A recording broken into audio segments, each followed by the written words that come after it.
Iran কি করবে তা নির্ভর করবে ইসরায়েলের উপর।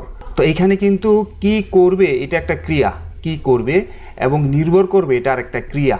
আমি আমার অভিজ্ঞতা থেকে বলছি, আমরা বাংলা থেকে ইংরেজি অনুবাদ করার সময় সবার আগে ভার্বের কাছে গেলে সুবিধা হয়, ভার্ব এবং সাবজেক্টের জায়গায়।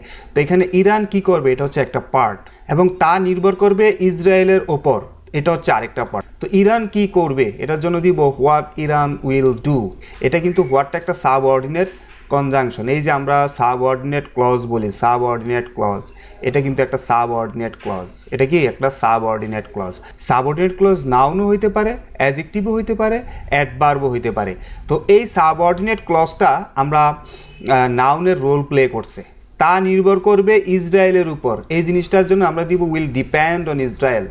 অর্থাৎ ইরান কি করবে, what Iran will do, Iran কি করবে উইল ডিপেন্ড অন ইসরায়েল, এটা ইসরায়েলের উপর ডিপেন্ড করবে।